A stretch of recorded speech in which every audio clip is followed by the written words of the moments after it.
They don't know I'm making this tape. If they did, I'd already be dead.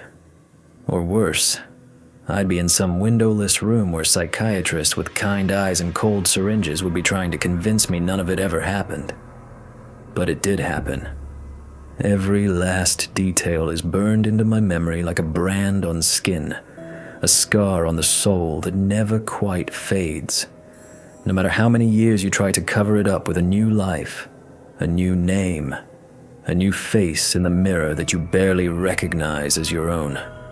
My name, the one I was born with, the one that was on my credentials for 32 years with the Federal Bureau of Investigation, was Frank Donovan.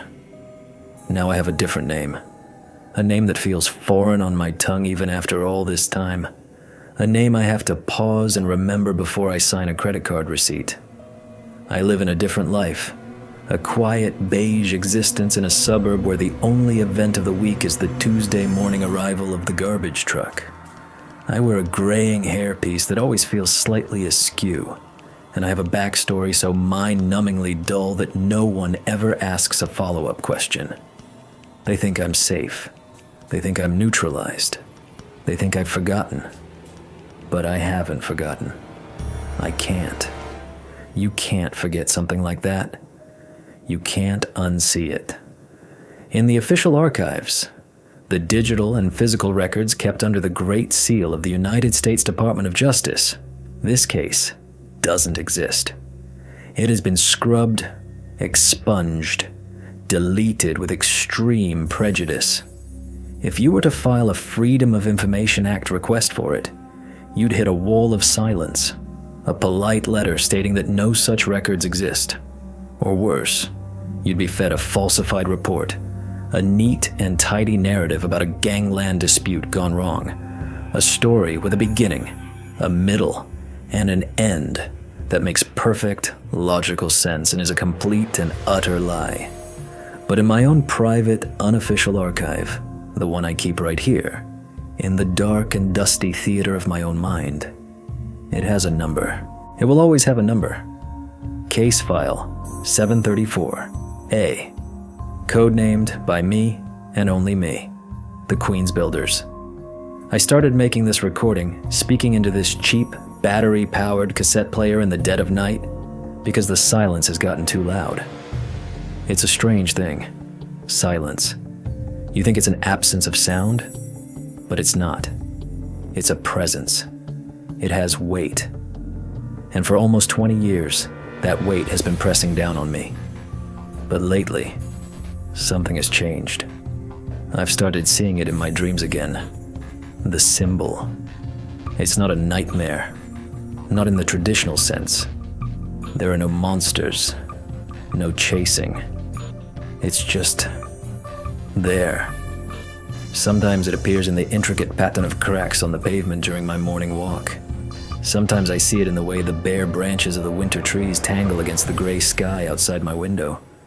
Sometimes it's in the condensation on the bathroom mirror after a shower. It's a sign. I know it's a sign.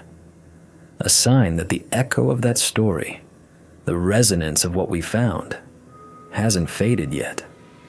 Maybe it never will. Maybe it's just getting stronger. Someone else needs to know the truth before it's gone for good. Before I'm gone for good. Buried under a false name in a quiet cemetery. Taking the whole damn thing with me. So I'm gonna tell you everything. Right from the very beginning. I'm gonna lay it all out. Every detail I can remember. No matter how small or how insane it sounds. I'm gonna take you back to that rainy, miserable autumn morning in 2005, when it all started with a routine phone call about a few missing people. A call that should have been the last boring case of a tired old agent counting down the days to his pension, but instead became the first day of the end of my life. It all began, as most of the truly strange cases in my career did, not with a dramatic, thunderclapping prologue, but with the dull, gray, soul-crushing routine of a bureaucracy. It was October of 2005, One of those raw, miserable New York City days when the rain doesn't so much fall as it just hangs there in the air. A fine, cold, atomized mist that seeps under the collar of your coat and into your very bones, making you feel damp and weary right down to your soul. I was sitting at my government-issue metal desk in the FBI's Federal Plaza office, a space that smelled perpetually of stale coffee, old paper, and quiet desperation. I was nursing a lukewarm, bitter brew from a paper cup that was starting to soften at the seam, and pretending to study some voluminous report on a multi-state insurance fraud case. In reality, my mind was a million miles away. I was mentally drafting a to-do list for my retirement, which was less than a year away, a shimmering oasis on the horizon of my life.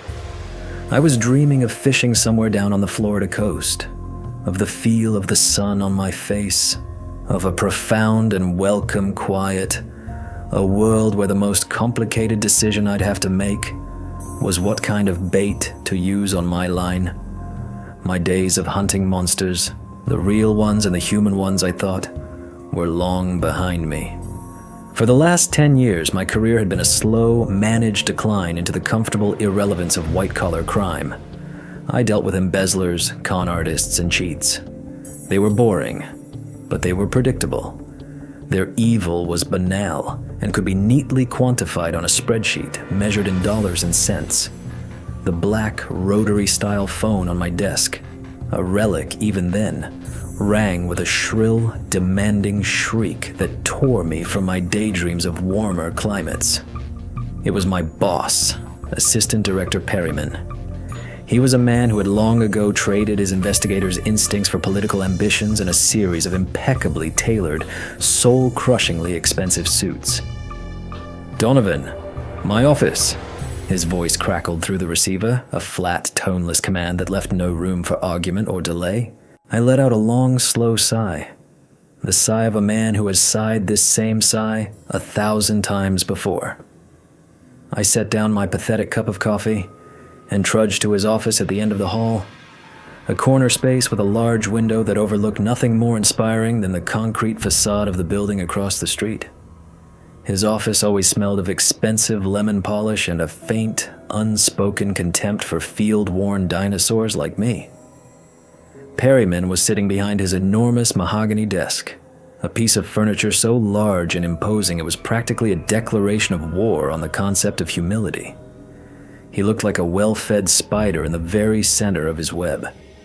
He didn't even bother to look up at me as I entered, just kept signing some document with a flourish of his gold-plated fountain pen. "Frank, got a case," he began, his eyes still fixed on his paperwork, as if my presence was a minor auditory distraction. A simple one. A real nothing burger. More of a local police matter, frankly. But the families are making noise. They've hired some high-priced lawyers. You know the drill. We have to be seen to be doing something. Need you to go out, take a look, hold some hands, calm everyone down, and close it out. Should take you an afternoon. He finally looked up and pushed a thin, flimsy manila folder across the vast expanse of polished wood toward me. 3 people missing. Some kind of film crew. A bunch of kids calling themselves documentarians. They were making a movie about... He paused, glancing down at the papers in front of him with a look of mild distaste. The ruins of the 1964 World's Fair out in Queens. Romantics. God help them. My heart didn't skip a beat. There was no cold premonition, no shiver down my spine. It was just another routine task, another box to check. One last tedious chore to get through before I could finally turn in my badge and my gun. "When were they last seen?" I asked, my voice flat as I opened the folder. Inside were 3 8x10 glossy photographs. Young, enthusiastic faces beaming with the kind of unearned optimism that life hadn't yet beaten out of them. Leonard Leo Petrov, 34 years old, the director, with intense eyes and a confident smirk. Maya Wells, 31, the cinematographer, with a thoughtful, serious expression. Benjamin Carter, 22, the sound engineer, looking barely old enough to be out of college, with a wide, eager grin. "About a week ago," Perryman answered, leaning back in his leather chair, which sighed in protest. "Family says they'd gotten strange, withdrawn, talking about some big paradigm-shifting discovery. Last ping on their cell phones was from an industrial area in Long Island City. They were renting an old warehouse out there. The address is in the file. Go check it out, Frank. Take a couple of unis from the local precinct, have a look around. They probably just got caught up in their work, or more likely ran off to Vegas with their film's meager budget. Just check it, file a report, and make it go away." It was a clear dismissal, a blatant insult. Sending a senior special agent with my years of service to check on a warehouse for 3 missing hipsters was scut work of the lowest order. But I was too tired to argue, too close to the finish line to care. I just nodded, a single curt dip of my head, took the folder, and walked out of the office, the smell of lemon polish clinging to my coat. The drive out to Queens was long and dreary, a crawl through the choked arteries of the city. The rain had picked up, and the ancient wipers on my government-issue Ford Crown Victoria could barely keep up with the sheets of water sluicing down the windshield. I drove over the Queensboro Bridge, looking at the gray, ghost-like skyscrapers of Manhattan sinking into the thick, swirling fog.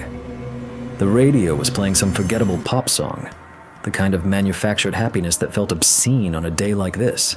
I thought about how these kids, these documentarians, were almost the same age as my own children. They believed in something, they were passionate about an idea. They wanted to tell a story about a forgotten future. And me, I didn't believe in much of anything anymore. I just wanted to make it to my pension.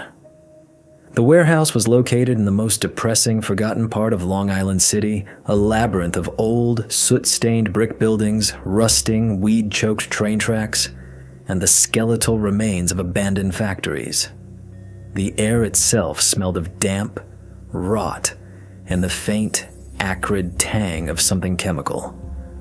2 patrol officers from the 109th Precinct were waiting for me, leaning against their cruiser. 2 young guys who were so clearly and profoundly bored they looked like they might fall asleep standing up. "Agent Donovan?" one of them asked, chomping on a piece of gum with an open mouth.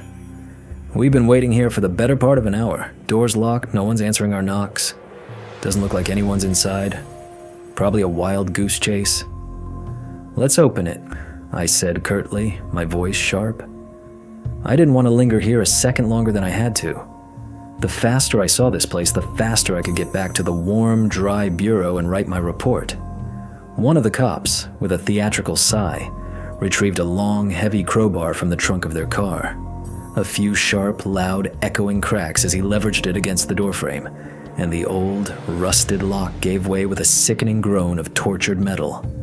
The heavy industrial door screeched open on its hinges, revealing a cavernous, dark space that smelled of decades of dust and something else.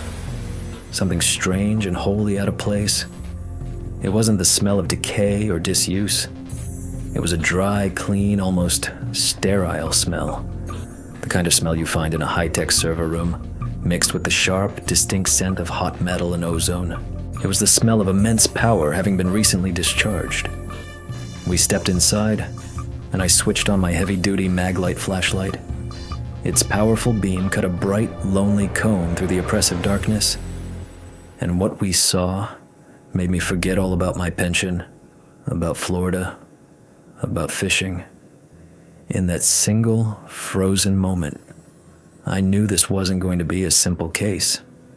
This wasn't just a missing persons case. This was the beginning of something else entirely. Something terrible. The warehouse was enormous, a cathedral of urban decay. The high ceilings were lost in the inky blackness above, a void so complete it felt like it might swallow the very light from our flashlights. The beams cut sharp, dancing cones through the thick, dust-mote-filled air, only managing to carve out small, isolated sections of the space at a time. It created the profoundly unsettling sensation that we were standing inside the belly of some colossal, long-dead metallic beast, and the darkness around us was alive and breathing. The silence in here was unnatural, a physical presence. Outside the old building's corrugated metal walls, the city's symphony of noise continued. The steady drumming of the rain, the distant wail of a siren, the rumble of trucks on the nearby expressway. But inside, there was an almost absolute, ringing quiet. It was a vacuum, a dead space, broken only by the sound of our own ragged breathing and the grating crunch of our shoes on the thin, gritty layer of dust covering the concrete floor. It was the kind of silence that makes you acutely aware of the blood pumping in your own ears. The first thing that struck me, after the sheer scale of the place, was the order. It was a bizarre, clinical kind of order, far too perfect for a place where a creative, messy film project was supposed to be happening. Along one entire wall, tall metal shelves were neatly arranged with their equipment. Expensive-looking digital cameras, heavy tripods, complex lighting rigs, all safely stowed in their custom-fitted Pelican cases, all labeled and in their proper places. But this wasn't the order of a meticulous, organized person. It was the order of someone who had suddenly and completely lost all interest in their previous life's work, packing it away with the cold finality of a person closing the door on a part of themselves forever. Desks were set up with powerful-looking computers, but the monitors were dark, the machines turned off. A large corkboard, the kind that should have been a chaotic collage of storyboards, script pages, and inspirational photos, was completely, eerily bare, except for a few forgotten, colored thumbtacks. Everything related to their documentary, their supposed passion project, had been carefully and systematically put away, as if they had finished the project and moved on to something new, something that required all of their attention and rendered everything else utterly insignificant. Weird, one of the young cops muttered, his flashlight beam dancing across the empty board. Looks like they really did finish their movie and take off. Maybe they're in Tahiti, spending the profits. But I knew that wasn't it. The sense of deep, gnawing unease that had started at the warehouse's threshold was growing with every second, coiling in my gut like a cold snake.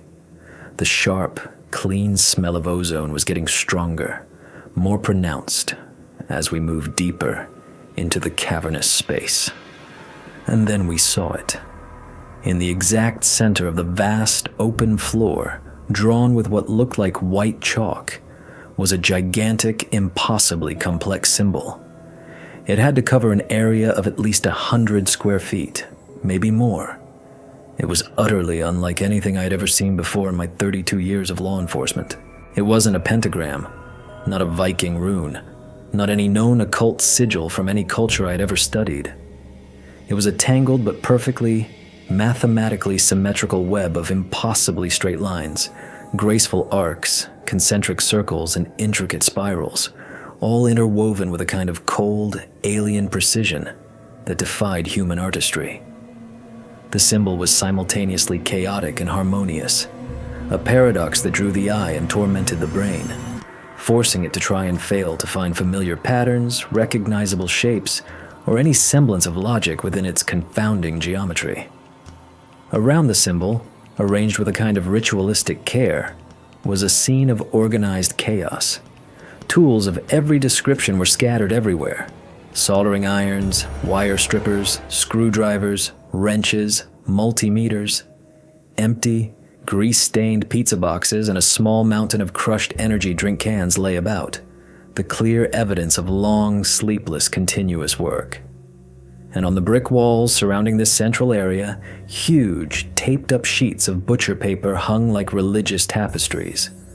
On each sheet, the same symbol had been reproduced again and again, annotated with cryptic notes, complex numbers, and what looked like advanced physics formulas that I couldn't begin to comprehend. This was no longer a film studio. It had been transformed into something else. A high-tech workshop, or a temple, or both. And then, in the very center of that vast chalk circle, we saw what they had been building. It was a sculpture, or a machine, or some unholy fusion of the two.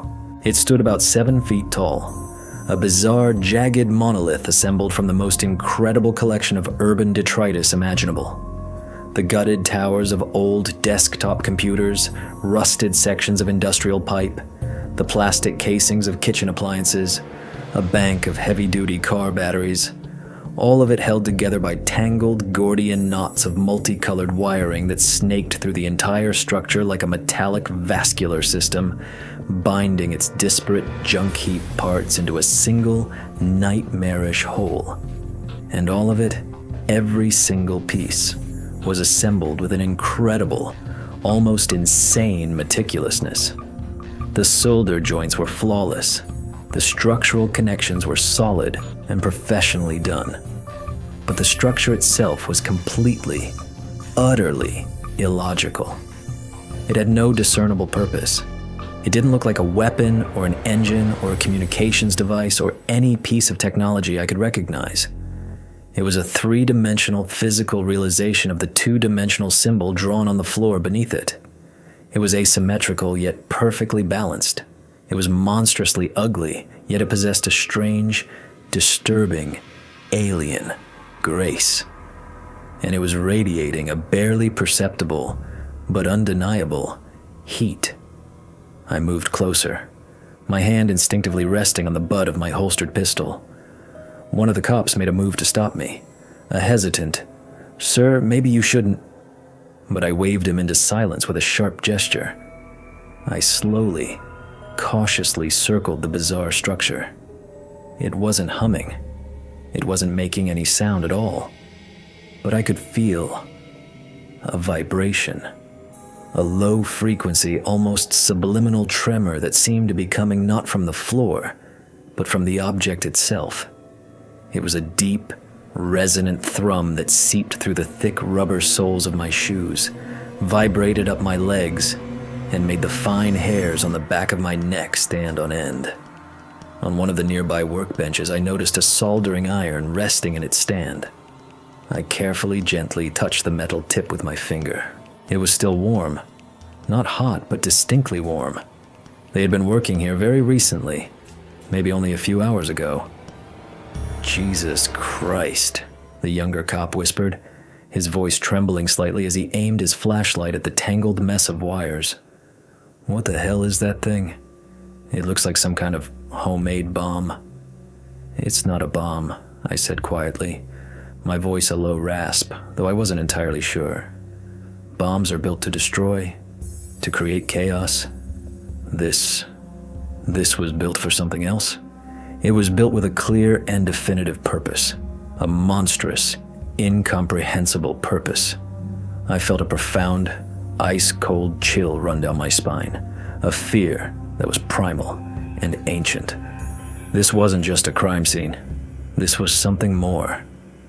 We were standing in the middle of a sanctuary, a holy place dedicated to a new, unknown, and terrible god. And the altar of this god was still warm from the hands of its creators.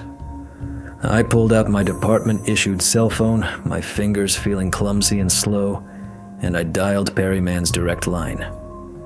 "Sir, it's Donovan," I said, my voice tight. "You need to send a team down here, a full forensics team, the works. And sir, tell them not to touch anything, especially the thing that's standing in the middle of the room." In that moment, I still didn't know what we had stumbled into. I thought, I hoped, it was just a story about 3 crazy kids who got carried away with some bizarre, obsessive art project. But looking at that impossible structure, at that perfect alien symbol, for the first time in many, many years, I felt a real, unadulterated, primal fear. The fear of something I did not and could not understand. And I knew, with a certainty that chilled me to my core, that this was only the beginning. The first few hours at the warehouse unfolded into a surreal, slow-motion ballet of confused professionals. The full forensics team arrived, a small army of men and women in white Tyvek suits, people accustomed to the grim but understandable tableau of human violence, to blood spatters, fingerprints, and spent shell casings. They walked around the central structure with baffled, incredulous expressions on their faces, their professional composure clearly rattled. They took hundreds of photographs from every conceivable angle. They meticulously collected dust samples. They swept for fibers and hairs. But their usual, time-tested methods were failing them here. The scene was clean. Clinically, impossibly clean. There were no signs of a struggle, no overturned furniture, no blood. There were no unidentified fingerprints, only the clear prints of the missing crew. Leo Petrov, Maya Wells, and Benjamin Carter, on every surface they would be expected to have touched. Everything looked as if the three of them had simply evaporated into thin air, leaving behind this bizarre 7-foot-tall monument to their collective madness. I stood to the side, out of their way, observing their meticulous but fruitless work and trying to force the chaotic pieces of the puzzle to fit together in my mind. I found myself drawn, again and again, to the diagrams on the walls. The symbol was everywhere, a repeating, obsessive motif. Every large sheet of paper was covered with it. On some, there were cryptic notes scribbled in the margins, in what I recognized as Leo Petrov's handwriting. Alpha Point requires higher energy density, must recalibrate the capacitor bank. Spiral 7 must be pure copper, not aluminum alloy. The manual is explicit. Resonance is critical. The geometry does not forgive error. A 1-degree deviation will cause a cascade failure. These weren't the stream of consciousness ramblings of artists. They were the precise, technical instructions of engineers. But they were engineers working from a manual I couldn't see, following laws of physics that were completely alien to us. My investigation led me to one of the work tables, where their personal effects were laid out in a neat row, awaiting bagging and tagging. Leo Petrov's laptop was open. A strange oversight, I thought. I lifted the screen and pressed the power button. The machine whirred to life. The desktop background was a stark, black screen. There were no folders, no documents, no icons of any kind, except for a single, solitary video file in the center of the screen, named simply Log. I moved the trackpad's cursor over the icon and double-clicked. A video player opened, and Leo's face appeared, filling the screen. He looked haggard, terribly thin, with deep, dark, bruised-looking circles under his eyes. But his eyes themselves burned with a terrifying, fanatical fire. He was looking directly into the laptop's camera, as if he were staring right at me, across time. Log entry number. I've lost count, he said, his voice a hoarse, exhausted rasp. We're almost done. It's almost ready. We thought we were making a film about the past, about forgotten dreams and broken promises, but we were so wrong. So beautifully, wonderfully wrong. We didn't find a story. We found a blueprint, a divine instruction manual. It was sleeping there, in the silence of that forgotten room, waiting. Just waiting for someone who could read it, someone with the eyes to see. And we could. We were chosen. He paused, his dry, cracked lips parting as he licked them. Maya didn't believe it at first. She was the rational one. She said it was just mass hysteria, a folie à trois, an induced psychosis from spending too much time in a derelict building. Ben was scared. He's just a kid. But the symbol, it doesn't let you go. Once you truly see it, it's inside you. It becomes the operating system for your own mind. It shows you what to do. You can't resist it. And the thing is, you don't want to. Because you understand, on a cellular level, that this is the most important thing you will ever do in your entire life. We're not building a machine. That's such a primitive word for it. We're building a door, a gateway. And soon, very soon, we're going to open it. The video cut out abruptly, plunging the screen back into darkness. I sat there motionless, staring at my own reflection in the dark screen of the laptop. A door. A gateway. Where in God's name did this door, assembled from the city's refuse and the fires of madness, lead? As I was pondering this, one of the senior forensics guys, an old-timer named Jenkins, came over to me. He was a good man, unflappable, someone who'd seen everything the city's dark underbelly had to offer. But today, he looked shaken. "Frank, there's something strange here," he said, lowering his voice to a conspiratorial whisper. "We did a full-spectrum scan of this structure. There's no internal power source, no batteries we can identify, no hidden connection to the main grid, nothing. But it's emitting a weak but steady electromagnetic field. And also, you need to see this." He handed me a ruggedized tablet, the screen displaying a complex spectral analysis graph. "This is the residual energy signature on the concrete floor, in and around the chalk symbol. It's very, very faint, but it's there. And the signature, it doesn't match anything in our databases. It's not thermal radiation. It's not any known form of radioactive decay. It's something else. And look at the distribution." He pointed a gloved finger at the screen. "It's not uniform.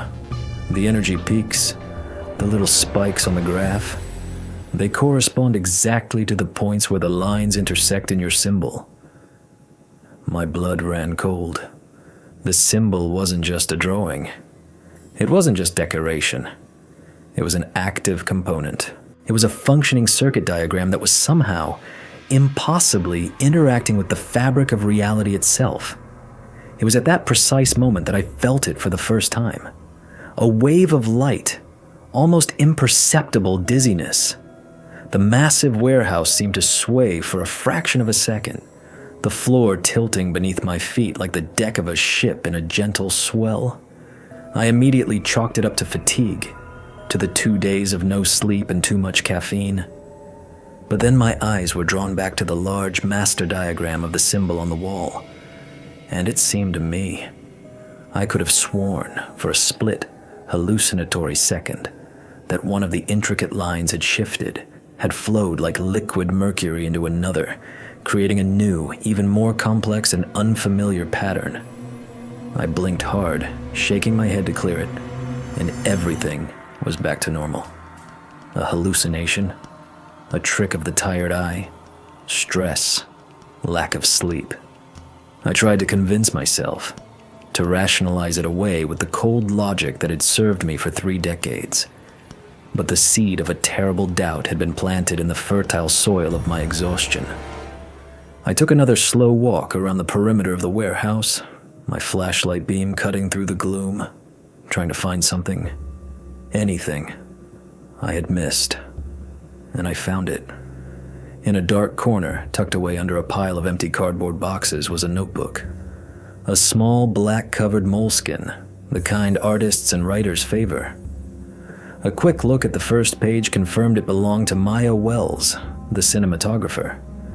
Most of the pages were blank, filled with her neat, precise handwriting, notes about camera angles and lighting setups for their now-abandoned film. But on the very last page, written in a hurried, desperate, almost illegible scrawl, were just a few sentences.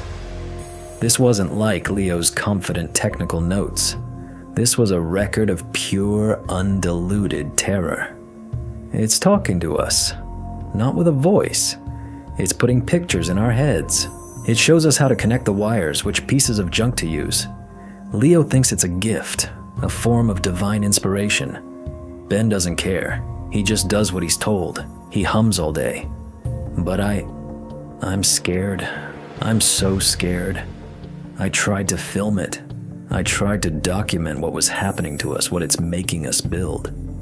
But every time I point the camera at it, it changes what I see. It shows me things. Yesterday, I saw a garden in its place. An impossible, alien garden with flowers that bloomed and died in seconds. Today, I saw a city made of pure, crystalline light. It doesn't want to be filmed. It doesn't want to be documented. It wants to be built. This isn't a blueprint. It's a lure. And we took the bait. God help us. We took the bait. I closed the notebook, my fingers feeling numb.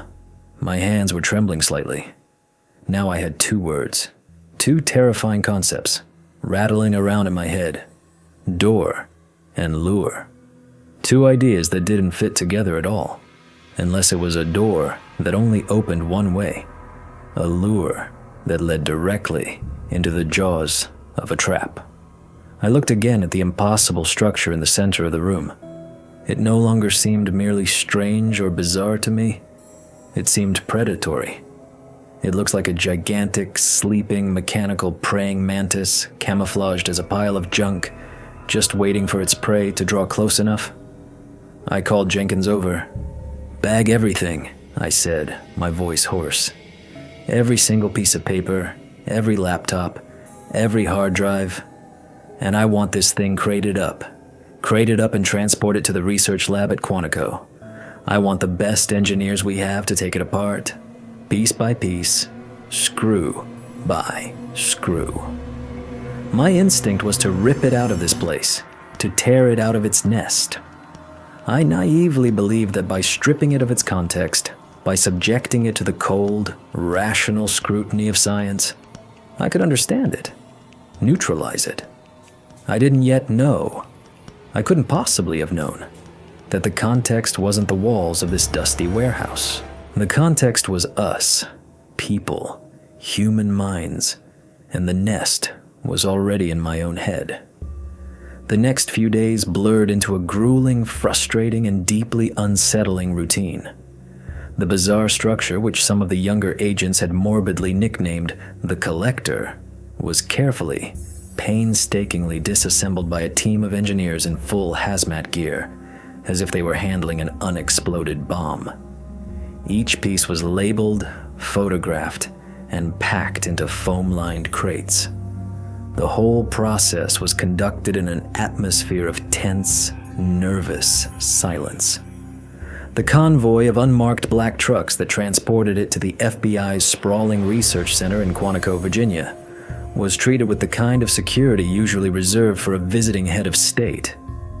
I had hoped, prayed even, that our best minds, the brilliant engineers from MIT and Caltech that the Bureau kept on retainer for just such occasions, would take one look at this unholy tangle of wires and urban junk and deliver a swift, rational verdict, a brilliant, elaborate hoax, or the sad, obsessive work of deeply disturbed individuals. Something, anything, that would put this thing back into a box. I could understand. But their initial reports, which started trickling into my inbox within 48 hours, were filled not with answers, but with a profound and deeply unsettling bewilderment. Their language was cautious, clinical, but laced with an undercurrent of pure, unadulterated confusion. The structure, as assembled, has no discernible practical application in terms of any known principles of engineering or physics. One report read. Another stated, "Certain key nodes in the wiring appear to violate the fundamental principles of electronics, specifically Ohm's law and Kirchhoff's circuit laws, yet they exhibit a strange and inexplicable internal logic, as if designed to channel a form of energy we cannot detect or measure." A third, from the head of the materials analysis lab, was the most chilling. The constituent materials contain no anomalous elements. It is, as it appears, simply scrap metal, plastic, and copper wiring. However, the way these materials are joined, the specific angles and connections, is inhuman. There are no superfluous parts, no aesthetic choices, no evidence of trial and error. Every joint, every wire, every screw seems to have been placed with an absolute and terrifying certainty of purpose. It is a design of pure, frightening, and utterly alien functionality. While the nation's best engineers scratched their heads in Quantico, I dove headfirst into the digital remains of the missing crew, hoping to find a key, a Rosetta Stone that would unlock the madness. We analyzed their hard drives, their bank accounts, their email correspondence, their cell phone records. A strange and disturbing picture began to emerge. In the last few weeks before their disappearance, they had systematically and deliberately severed almost all of their social contacts. They stopped answering calls and texts from friends and family. Their email inboxes fell silent. Their bank accounts told a story of a single-minded obsession. They had drained their life savings, every last penny, on a bizarre shopping spree for scrap metal, obsolete electronics, industrial-grade copper cables, and high-capacity batteries. They bought it all from online auctions, from scrap yards in New Jersey, from shady-looking junk dealers in the back alleys of the Bronx. They acted with a relentless, methodical focus, as if they were fulfilling a detailed and urgent procurement order. But there were no orders. There were no external contacts. All of their digital communication in those final weeks had been reduced to just each other. It was as if the rest of the world had simply ceased to exist for them. But I knew that the most crucial source of information, the black box recorder of their descent into this obsession, had to be their own video recordings. In a corner of the warehouse, we had found a tall metal shelf packed to capacity with dozens, if not hundreds, of small, white mini DV tapes. Hundreds of hours of raw footage. I gave the order to set up a temporary viewing room right there in the New York field office. We brought in a professional-grade Sony video deck, a large, high-definition monitor, and a comfortable leather armchair. I was going to personally watch every single second of what they had filmed. It was my only chance to understand what, precisely, had found them in the ruins of the World's Fair, and so thoroughly, so completely, driven them mad. I started, logically, with the earliest recordings, the tapes labeled pre-production and interviews. The first few dozen cassettes were completely, almost disappointingly, normal. Here they were, sitting in a coffee shop in Brooklyn, excitedly storyboarding their film. Here they were, interviewing a series of dry academic historians, discussing the utopian architecture and forgotten optimism of the 1964 World's Fair. Here they were, laughing, arguing about camera angles, drinking cheap beer after a long day of shooting. They were just a normal, ambitious, slightly pretentious indie film crew. Leo was the charismatic, passionate leader, driving the project forward with his infectious energy. Maya was the calm, focused professional, her camera movements fluid and confident, her eye for composition impeccable. Ben was the enthusiastic, wide-eyed kid, the sound engineer who looked at his older, cooler colleagues with a clear and touching adoration. They were normal. They were sane. They were human. I fast-forwarded through hours and hours of this mundane footage, and a heavy sense of despair began to set in. Maybe I really was looking for something that wasn't there. Maybe I was the one projecting a grand, sinister conspiracy onto a simple, tragic case of mental illness. Maybe they had simply, collectively, gone mad.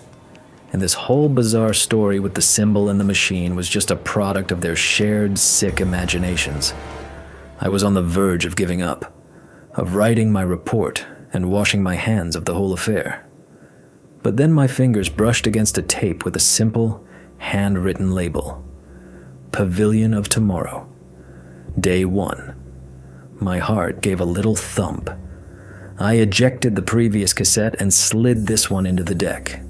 I dimmed the lights in the room, settled into the armchair, and pressed the play button. The image that flickered onto the screen was crisp and clear. Maya's camera was a top-of-the-line piece of equipment.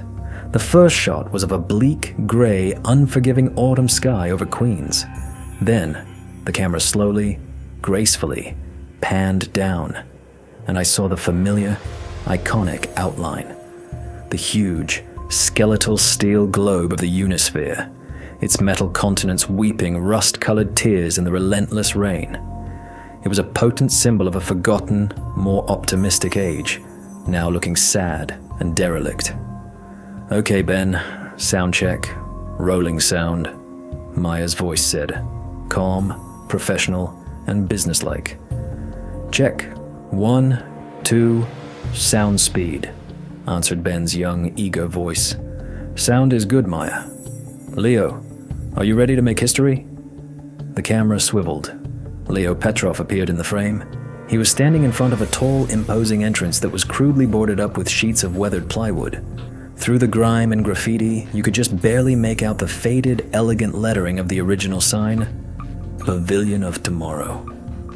"Ready as I'll ever be," Leo said with a theatrical, confident smirk. "Today, we're going to pry open this time capsule, kids. Let's see what the future used to look like." With a shared effort, they easily pried off the old, rotting boards. Behind them were heavy, tempered glass doors, coated in a thick, opaque layer of 40 years of accumulated city grime. Leo, using a heavy-duty crowbar, made short work of the rusted lock. They stepped inside, and Maya's camera followed them, its light cutting through the gloom. The air inside was thick with the smell of damp, decay, and stale air. Everything that could be carried away had long been stolen by vandals and scavengers. The vast, circular floor was a carpet of debris, trash, broken glass, yellowed, crumbling newspapers. The once gleaming walls were a chaotic mess of peeling paint and crude, ugly graffiti. "Yeah, not much here," Ben said, his voice echoing in the cavernous space, tinged with disappointment. "Looks like we're a few decades too late. This place has been picked clean." "Don't be so sure," Leo replied, his voice a low, excited murmur. "The most interesting things are always the ones that are hidden in plain sight." They wandered through the empty, ghost-haunted halls. The powerful light mounted on Maya's camera snatched details from the oppressive darkness, the skeletons of long dismantled exhibits, the rust-eaten frames of what might have been informational displays. And then, Leo stopped dead in his tracks. "Look," he said, his voice dropping to a whisper. "That door. It's not like the others." He was pointing to an inconspicuous, almost hidden service door at the end of a short, dark corridor. It was made of solid, heavy-gauge steel and had no handle, no knob, only a small, square window of thick, wire-reinforced glass. And it was secured with a massive, industrial-grade deadbolt, a lock that was clearly not original to the building, a lock that had been installed long after the fair had closed its doors for good. "Looks like a utility room," Maya said, her voice practical. "Maybe an electrical closet or something. Probably leads to nothing." And maybe not. Leo was a man possessed by a mission. He hefted the crowbar again. After a few minutes of intense, grunting struggle, the heavy deadbolt gave way with a deafening, echoing crack. The steel door swung inward with a low, mournful screech of protest from its rusted hinges. "Ben, give me some light," Leo commanded, his voice tight with anticipation. Ben aimed a powerful, handheld flashlight into the dark opening. Maya's camera followed the beam, peering inside. The room was a perfect cube, completely empty. No furniture, no equipment, no wiring, just bare, poured concrete walls. But in the exact center of the floor, was it. The symbol. It was perfectly, immaculately preserved, as if it had been painted just yesterday. It was rendered in some kind of deep, glossy, jet black paint, a substance that shone with a strange, oily luster in the combined beams of their flashlights. "What is that?" Ben whispered, his voice full of a childlike awe. "I don't know," Leo answered, his own voice hushed with a reverence that was almost religious. "But it's beautiful." The camera, guided by Maya's steady hand, began a slow, deliberate zoom, pushing in on the symbol until it filled the entire frame, a perfect, black, and terrible geometry. The image on my monitor froze on that shot. I sat there in my dark, silent viewing room, and the only source of light was this glowing, alien pattern on the screen. I felt a wave of cold goosebumps crawl up my arms and across my back. I had found it. I had found the point of infection. I had found the exact moment the virus, the idea, had entered their minds. I took a shaky breath and pressed the play button, and the recording continued. They stood in absolute silence for several long minutes, just staring at the floor, captivated. Then Maya spoke, her voice a little unsteady. "Do you guys hear that?" "Hear what?" Leo asked, his attention still fixed on the symbol. "That hum. It's a really low frequency, almost on the edge of hearing.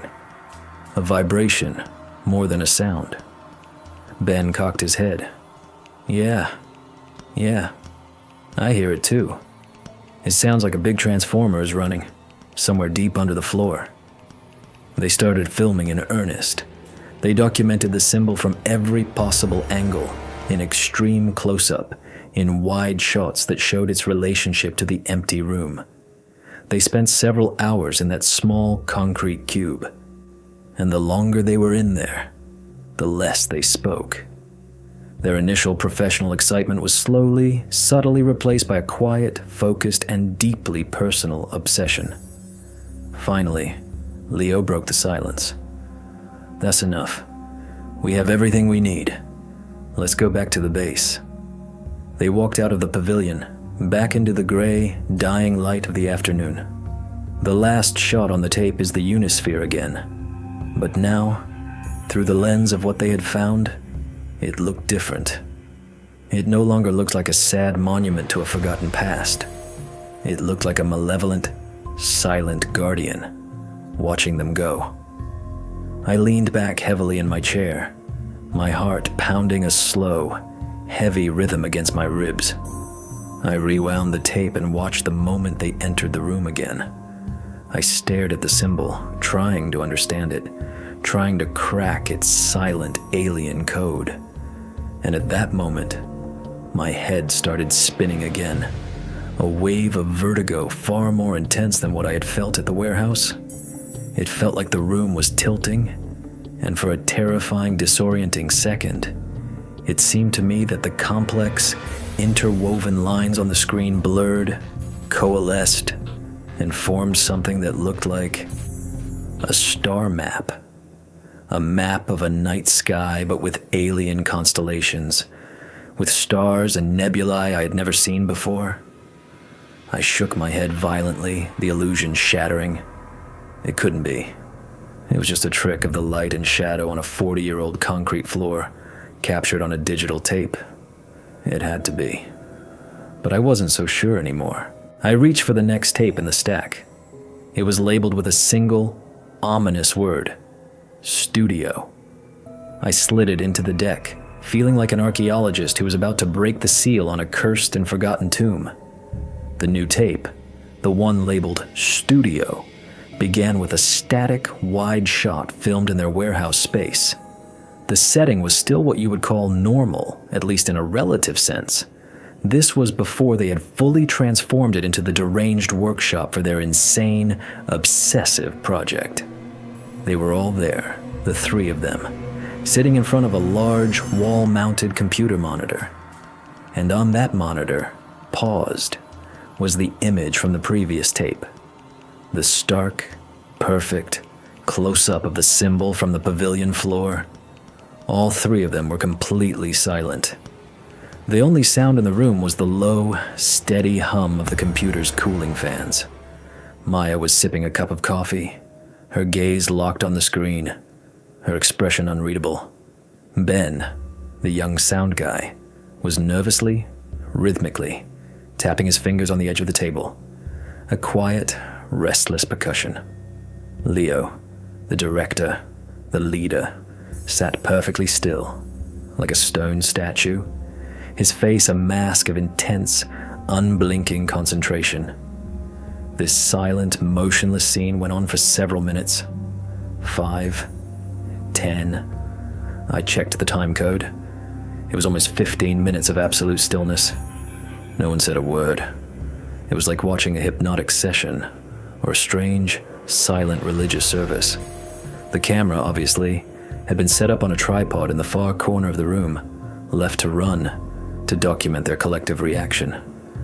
And I, sitting there in my dark, lonely viewing room, felt like an unwilling fourth participant in this silent, unnerving vigil. I could feel the palpable tension emanating from the screen. This wasn't just a picture they were looking at. It was a presence. It was something that had followed them out of that concrete room and was now here, with them, in their studio. Finally, after what felt like an eternity, Leo slowly, deliberately stood up.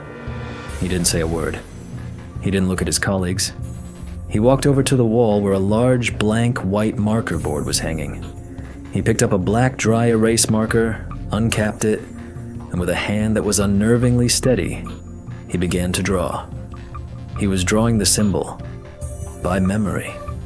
He drew it perfectly, without a single hesitation, without a single misplaced line or imperfect curve, reproducing every straight line, every graceful arc, every complex, interlocking spiral with a frightening, inhuman precision. His hand moved with a smooth, confident, unbroken motion, as if he had been practicing this his entire life, as if the image were flowing directly from his mind, through his arm, and onto the board. Maya and Ben watched him, their own stillness broken, their eyes glued to his movements, their faces a mixture of awe and something that looked a lot like fear. When Leo finished, he stepped back from the board and looked at his work, a perfect black and white copy of the thing from the pavilion. Then he turned and looked at Maya. There was no question in his eyes. There was no discussion. There was only a silent, unequivocal command. Maya, after a moment's hesitation, gave a slow, almost imperceptible nod. She stood up, walked to another table and picked up a long metal measuring tape and a set of precise engineering calipers.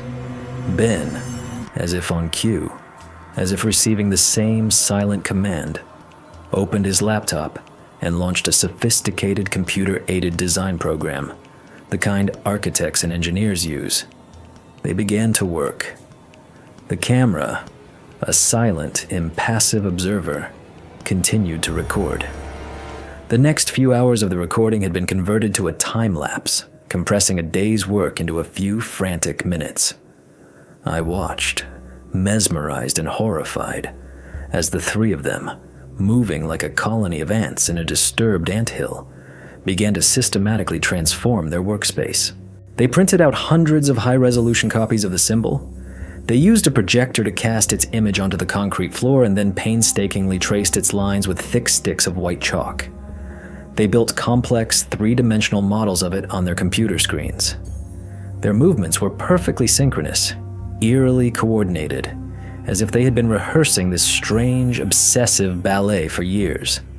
They barely spoke to each other.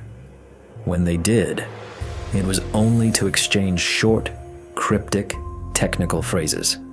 The angle here is 93.4 degrees, not 92. It has to be exact. No, this primary spiral must have 7 complete turns, not 6. Check the source file. We need to re-verify the symmetry along the central vertical axis. They were no longer documentary filmmakers. They had become something else entirely. They were executors. They had received an instruction, a command from an unknown, unseen source. And now they were carrying it out with a fanatical, unquestioning devotion. I watched this transformation, and a profound, chilling horror washed over me. This wasn't a creative act. This was an act of submission. The symbol hadn't just inspired them, it had enslaved them. It had, in a very real and terrifying way, reprogrammed their brains, turning 3 distinct individual human beings into a single, unified mechanism, an organic appendage of its own relentless will to exist in the physical world. I fast-forwarded the tape further, jumping through days of their labor. The subsequent shots showed a studio descending into a state of organized chaos. The floor was now cluttered with piles of scrap metal, with boxes of discarded electronics, with spools of industrial cable. They were working without stopping, without sleeping. The time lapse showed the light outside the high windows shifting from day to night and back to day again, and they never ceased their labor. On the rare occasions the footage returned to normal speed, I could see the physical toll it was taking. Their faces had become gaunt, pale, their eyes sunken and shadowed. But those same eyes burned with a feverish, unhealthy fire. The few arguments that broke out between them were no longer normal human disagreements. They were the furious debates of zealots. "You connected that primary cable to the wrong node," Leo screamed at Ben at one point, his face contorted with rage as he pointed to a complex junction in the growing structure. "The signal has to follow the spiral path, not a direct line. Are you blind? The schematic is perfectly obvious." Ben, looking small and terrified, stammered back. "But Leo, that makes no sense from an electrical standpoint." "It makes perfect sense," Leo roared, his voice cracking. "You just can't see it yet. Do as I say. The pattern must be respected." And Ben, his shoulders slumped into feet, would obey. Maya, who had initially seemed the most rational, the most resistant, had also been consumed. She had become obsessed with measurements, with precision. The footage showed her spending hours crawling around the base of the structure with rulers and protractors, her lips moving silently as she checked every millimeter, every angle, every single connection against her master drawings. Her expensive professional camera, the tool of her art, was no longer being used to film their work. It had become just another instrument. She had it hooked up to a large monitor, using its powerful zoom lens to magnify sections of their construction, to check the accuracy of their work against her computer-generated blueprints. I watched this horrifying metamorphosis with a heavy heart. I was witnessing the systematic erasure of their personalities, their hopes, their dreams. All of it dissolving into this shared, externally imposed, and utterly alien project.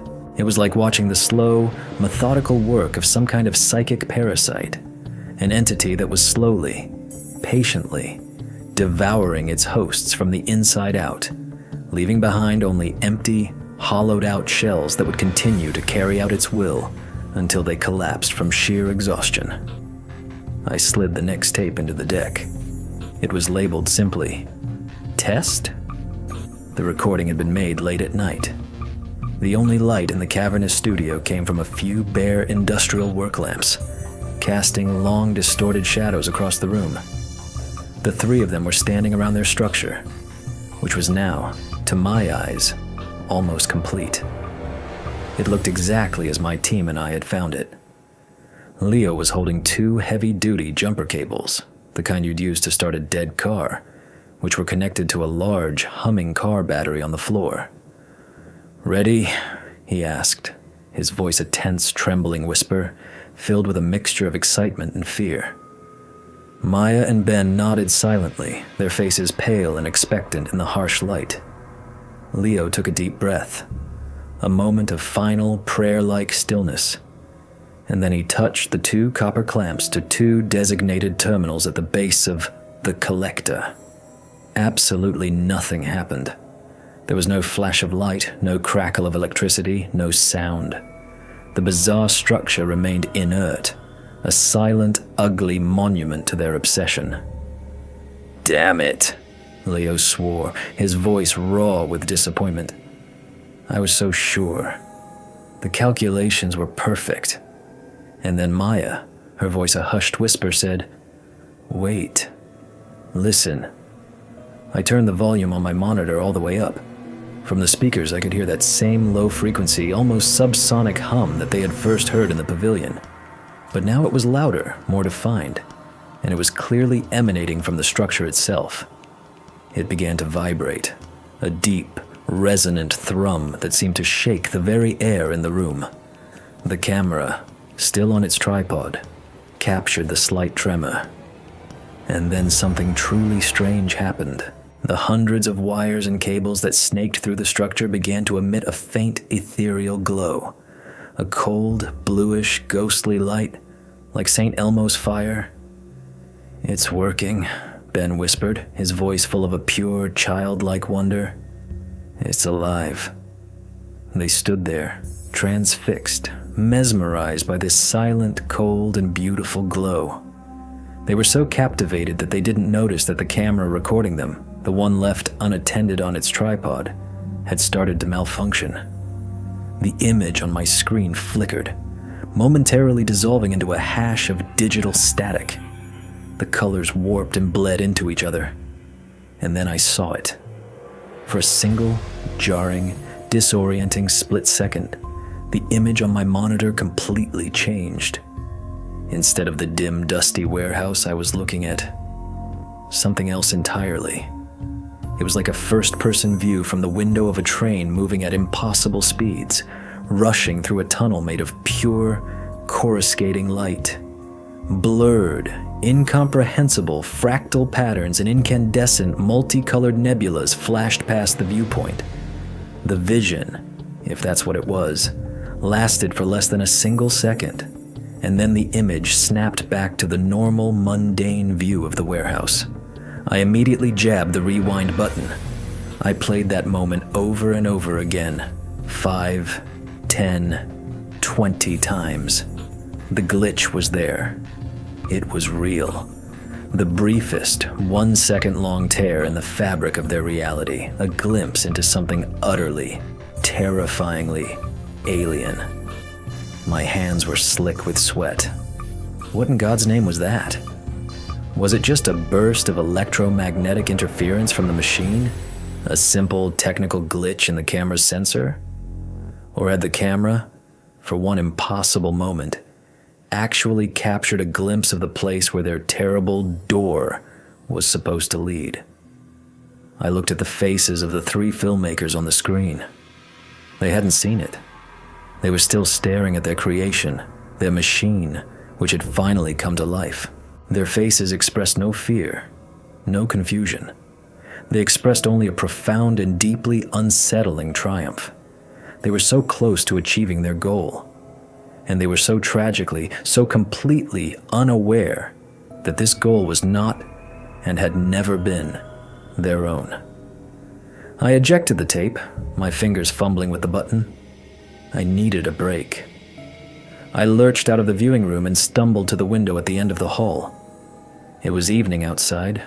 The city was alive with its usual chaotic energy. Yellow cabs streaked by, people rushed along the sidewalks, their faces illuminated by the glow of their phones. Everything was normal. But I knew now that it was all a fragile illusion.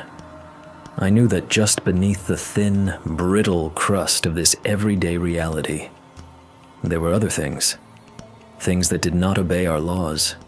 Things that waited patiently for their moment in the dark, forgotten corners of the world, in abandoned pavilions and dusty, anonymous warehouses.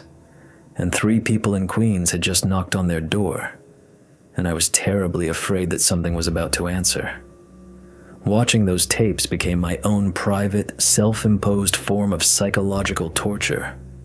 I was spending 12, sometimes 14 hours a day locked in that dark, sterile viewing room, immersing myself deeper and deeper into the detailed, high-definition chronicle of their collective descent into madness. I stopped sleeping properly. The few hours of rest I managed to get were plagued by disjointed, anxious dreams. When I closed my eyes, I didn't see darkness.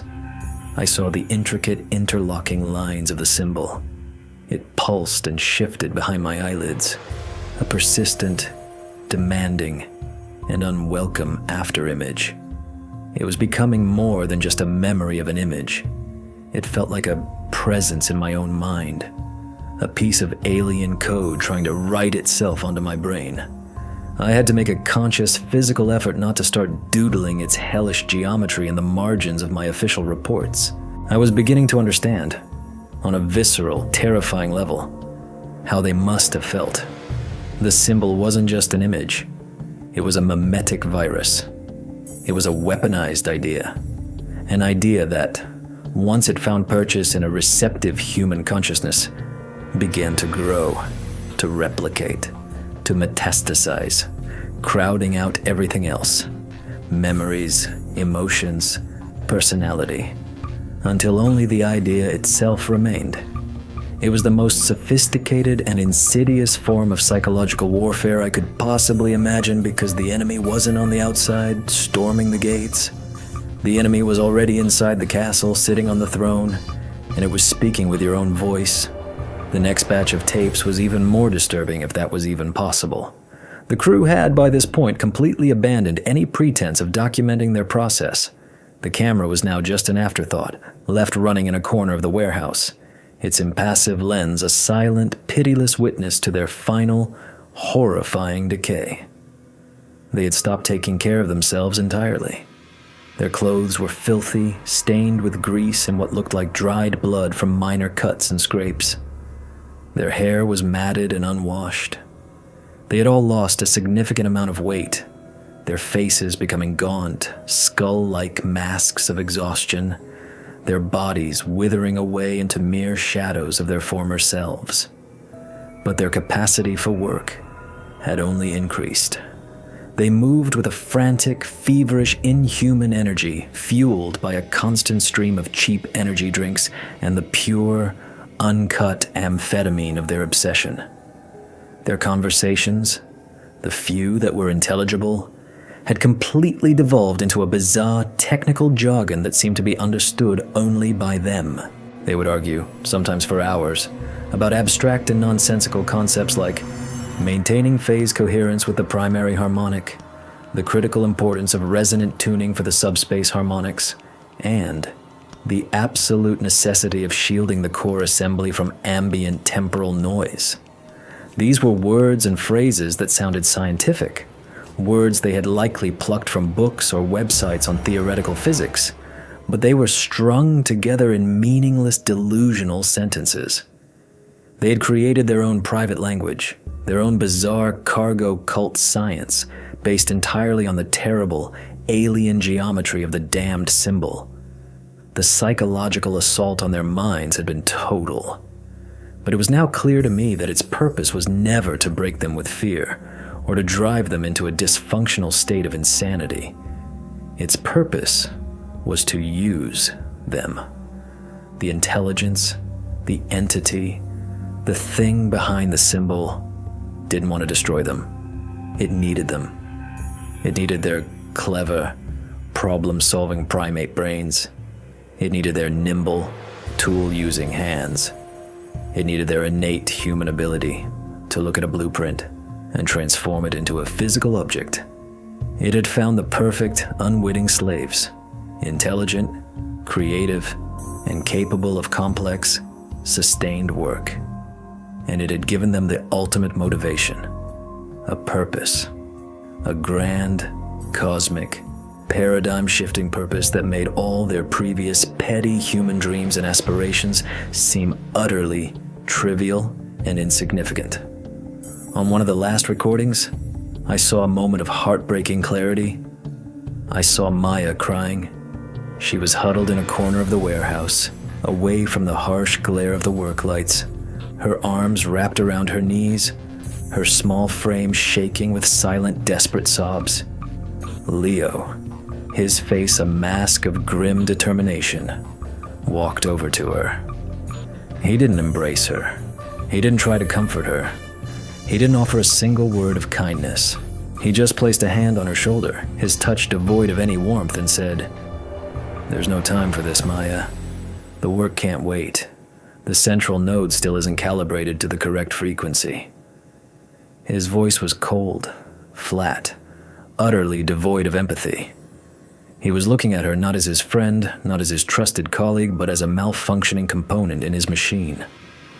Maya looked up at him, her beautiful face streaked with tears and grime, her eyes full of a bottomless despair.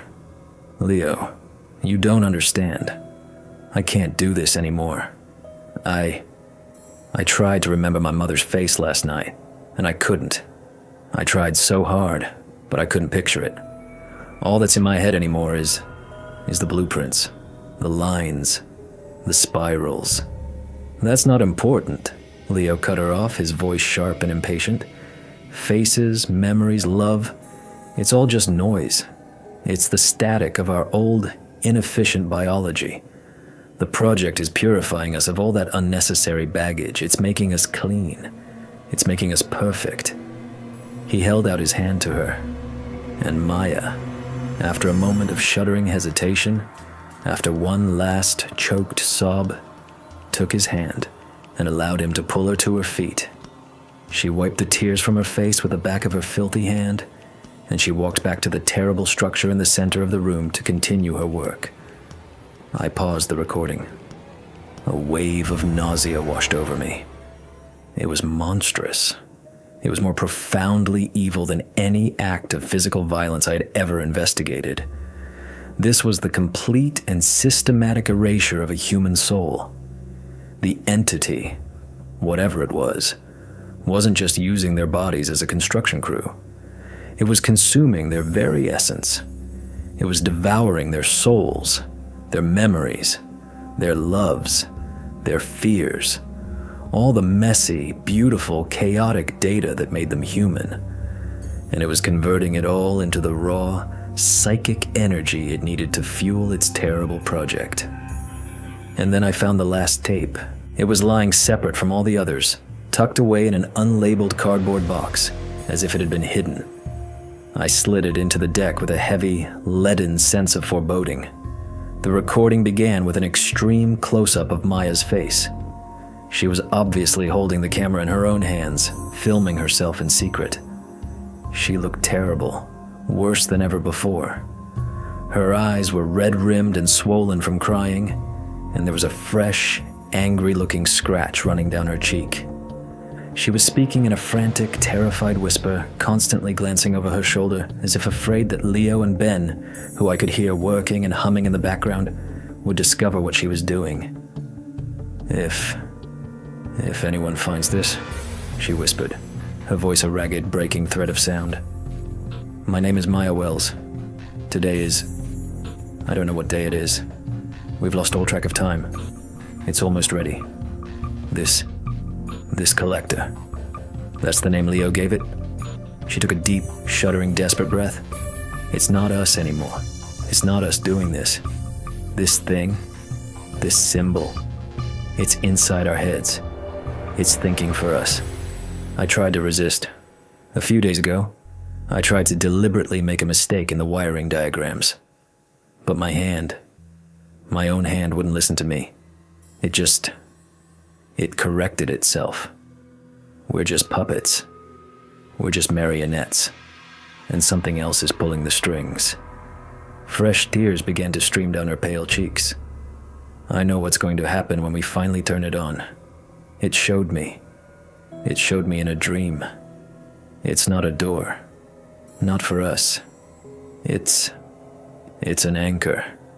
It's going to latch onto our world, our dimension. And it's going to start to pull something here. Something huge. Something old. And something very, very hungry. She fell silent for a moment, her eyes darting nervously as she listened to the sounds of work behind her. "Leo says it will be evolution. He says it will be the next step for humanity. He really believes it. He's become its prophet. He worships it. And Ben, poor sweet Ben, he doesn't care anymore. He just hums to himself all day long. The same tune, over and over and over again. A melody I've never heard before. A melody that doesn't sound human. She looked directly into the lens of her own camera, her eyes wide with a final, desperate plea. Don't make our mistakes. If you find this, destroy the symbol. Destroy everything we've built. Don't let it finish its work. Don't let it open the... At that precise moment, Leo's sharp, angry voice cut through the air from the background. Maya, what are you doing over there? We need your help. The final sequence requires 3 sets of hands. Maya flinched as if struck. Her eyes widened in pure animal terror. She fumbled with the camera, trying to turn it off.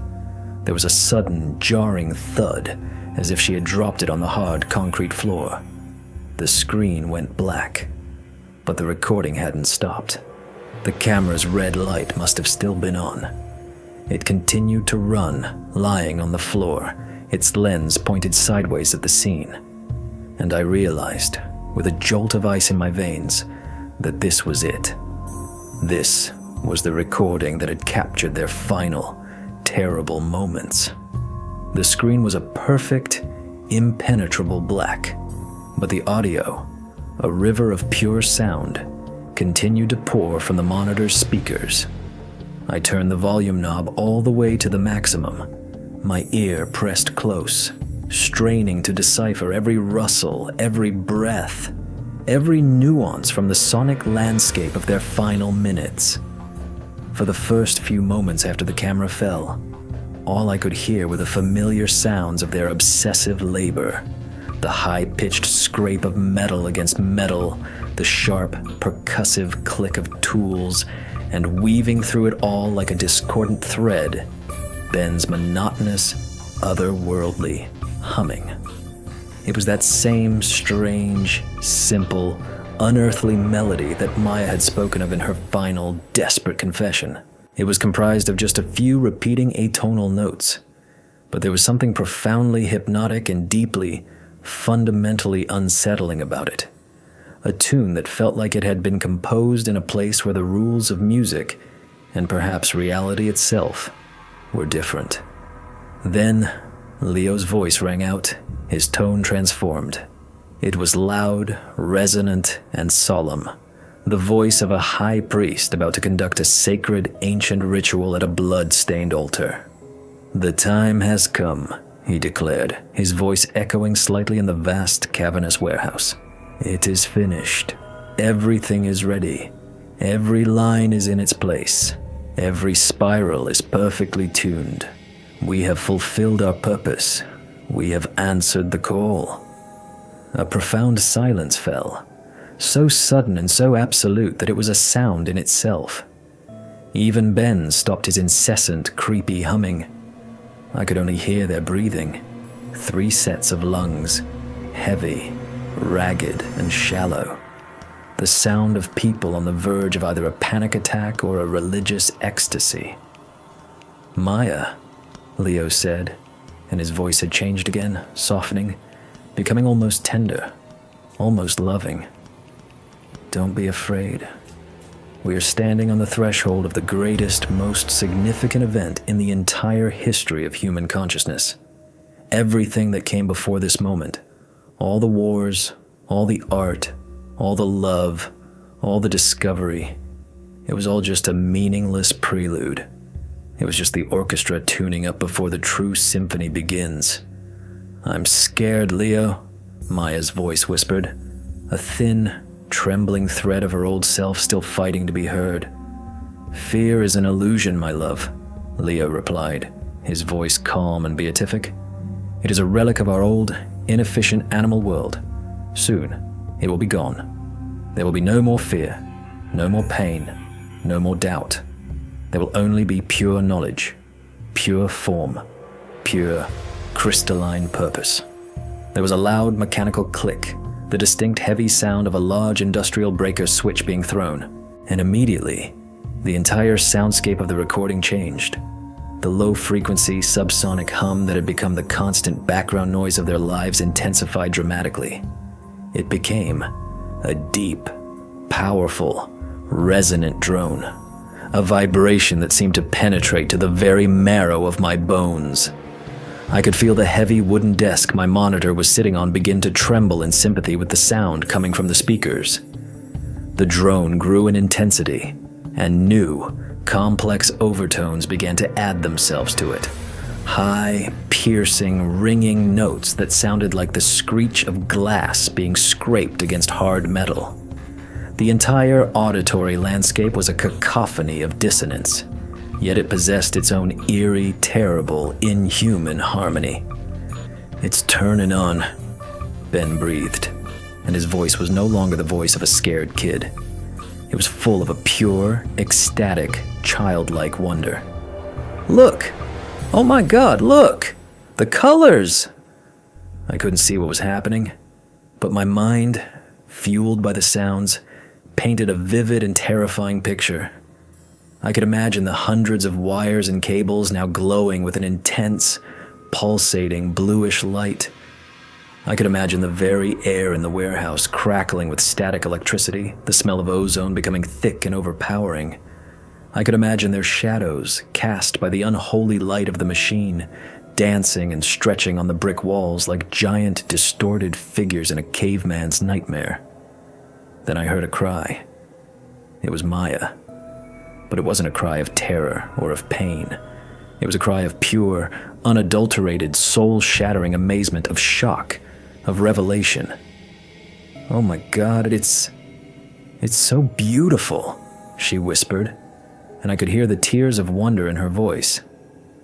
"I told you," Leo said, and his voice was serene, triumphant, filled with the smug satisfaction of a prophet whose prophecies have finally come to pass. "I told you what you would see on the other side. The hum, the drone, the cacophony.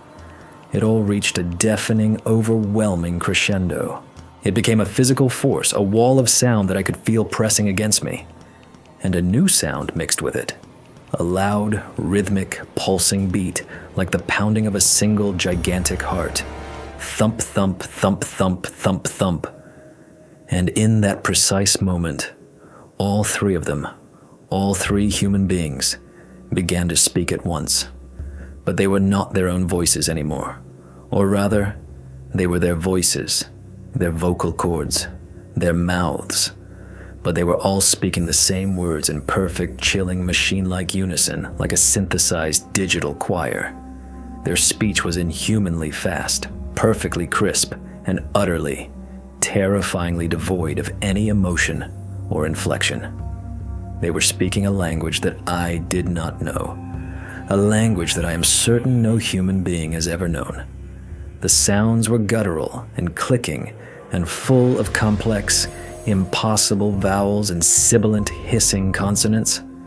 It sounded like a monstrous, unholy mixture of ancient guttural Sanskrit, the fictional Klingon language from Star Trek, and the high-pitched, screeching sound a dial-up modem makes when it's establishing a connection to the internet. They spoke like this, in this terrible, unified voice, for several long, agonizing seconds. It was the single most horrifying thing I'd ever heard in my entire life. It was the sound of something utterly, fundamentally alien, wearing a human voice like a ventriloquist's dummy. Then, their three voices merged into a single, long, sustained, high-pitched sound, like a piercing, electronic wail. This sound grew in pitch and intensity, getting higher and higher and higher, until it passed into an ultrasonic frequency that my monitor's simple speakers could no longer reproduce. And then, there was absolute, total silence. The hum stopped. The heartbeat ceased. The wail was gone. All sound vanished. I could only hear the quiet, gentle, analog hiss of the blank tape. They were gone.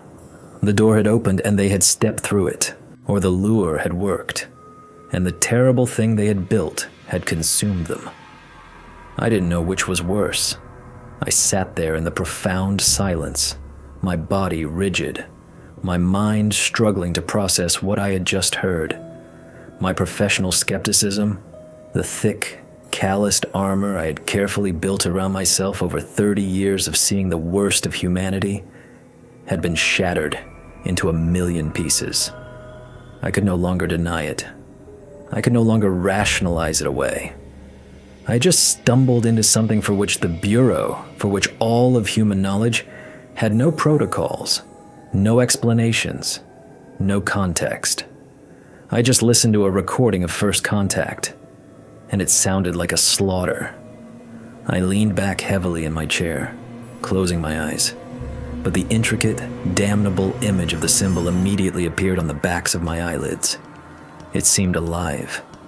It seemed to pulse in time with the frantic, terrified beating of my own heart. I realized with a wave of pure, cold dread that it was inside me now, too. I'd watched the recordings. I'd heard the voices. I'd become a part of this terrible, unfolding story. And for the first time since I was a child, I was scared. Truly, deeply scared. I stood up on shaky legs and walked over to the desk where my official reports lay in a neat pile. I picked up my pen. My hand was shaking uncontrollably. I wanted to write a report for Perryman, a coherent report, to lay out everything I had learned in a logical, professional manner. But instead, my hand, as if possessed of its own will, as if guided by an unseen puppeteer, began to trace the familiar, hated lines on a clean sheet of a yellow legal pad. Straight lines, graceful arcs, interlocking spirals. I threw the pen down in a fit of pure, panicked horror, as if it were a venomous snake that had just bitten me. I stared at my own hand. It was my hand. It was pale and wrinkled and a part of me. But for a split, terrifying second, it had felt like it wasn't under my control. I ran out of the viewing room, slamming the heavy door behind me, the sound echoing in the empty hallway. I needed air. I needed to see other people. I needed to convince myself that the solid, rational, real world still existed. But I already knew, deep in my gut, that I would never look at that world the same way again. I knew that from now on, I would always see the cracks in its fragile, painted facade, and I would always be afraid of what might be looking back at me from the other side. I didn't sleep at all that night. I couldn't. I sat in my small, sterile office, the door locked, drinking cup after cup of cold, bitter coffee from the precinct vending machine, and I stared out the window at the city that never sleeps. But tonight, its millions of twinkling, brilliant lights didn't seem like a symbol of life and hope and human connection. Tonight, they seemed like the cold, distant, and utterly indifferent bioluminescence of strange, predatory fish moving through the crushing, eternal darkness of the deep sea.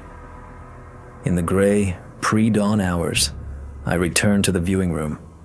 I was pale, my hands were trembling, and I felt as if I had aged 10 years in a single night. But I knew, with a grim certainty, that I had to finish this. I had to see it all the way through to the end. I had to find an answer, a final piece of the puzzle, something, anything, that would make sense of the horror. I slid the last tape back into the deck one more time. After that deafening, soul-crushing silence that had marked their departure, the blank tape continued to hiss for another 10 or 12 minutes. And then, the recording simply cut out. The screen flickered to a solid, unforgiving blue. That was it. The end of the story. I sat there for a long time, just staring at that empty blue screen, the color of a cloudless, indifferent sky. And now what? What was I supposed to do now? I had a warehouse full of circumstantial evidence, a collection of videotapes that sounded like the ravings of madmen, and a bizarre 7-foot-tall structure that my own agency's top engineers were now afraid to even touch, let alone activate. But I had no bodies. I had no rational explanation.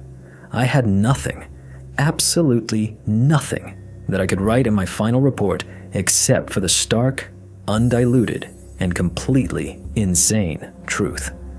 And I knew, with absolute certainty, that no one would accept the truth. Perryman, my career-obsessed boss, would think I had finally lost my mind. They would write me off, force me into an early retirement with a quiet diagnosis of prolonged stress-induced psychosis. The case would be officially closed, the file stamped unsolved, and it would be buried deep in the Bureau's vast subterranean archives, a place where inconvenient stories go to die. And this thing, this idea, this mimetic virus, this symbol, it would remain unstudied, misunderstood, and most terrifyingly, active. And sooner or later, it would find itself some new builders. The thought made me shudder, a violent, uncontrollable tremor that ran through my entire body. I would not let that happen. There had to be something else. Some small, crucial detail that I'd missed. Some piece of evidence that would change everything. I closed my eyes and began to methodically, painstakingly replay the events of the last few days in my head, like a detective reviewing the footage from a security camera. The warehouse, the strange, sterile smell, the symbol on the floor, the impossible structure, the videotapes, the mad, feverish work, the final, terrible transmission, the pavilion of tomorrow. And then it hit me, a jolt of pure adrenaline, a thought so clear and sharp it felt like a physical impact. The pavilion. It all started there, with the original symbol, the one painted in glossy black on the cold concrete floor. I fumbled for my phone, my fingers feeling thick and clumsy, and I dialed the direct line for Jenkins, the head of the forensics lab. "Jenkins, it's Donovan," I said, my voice a low, urgent rasp. "I need one of the evidence tapes we seized from the warehouse, the one labeled Pavilion of Tomorrow, Day 1, and I need your best video analysis expert. I need him in my viewing room. Now. It's urgent." An hour later, the young, bespectacled, nerdy-looking kid named Rick was sitting in my viewing room, looking nervous. He was a certified genius, a wizard in the arcane arts of digital image processing and video enhancement. I quickly, concisely, explained the task. "Rick, I need you to analyze this specific segment of the tape," I said, my finger jabbing at the monitor, which was paused on the frame where Maya's camera first reveals the symbol on the pavilion floor. "I want you to enhance it, sharpen it, denoise it, run every filter you have. I want to be able to see every molecule of that paint. I want to see every detail." Rick, all business now, nodded and got to work. He patched the old analog VCR into his powerful, souped-up laptop and began to work his magic. A flurry of complex windows filled his screen, cascading with lines of code, complex waveform graphs, and spectral analysis filters. I watched him work, my breath held tight in my chest. "Okay," Rick said after a few minutes of intense concentration. "The source quality is excellent. They had a top-of-the-line camera. Here, I've stabilized the image, compensated for the lens distortion, and removed the digital noise. You can see every tiny crack and imperfection in the paint now." I leaned in close, staring at the enhanced, crystal-clear image of the symbol on his high-resolution monitor. It was just as I remembered it.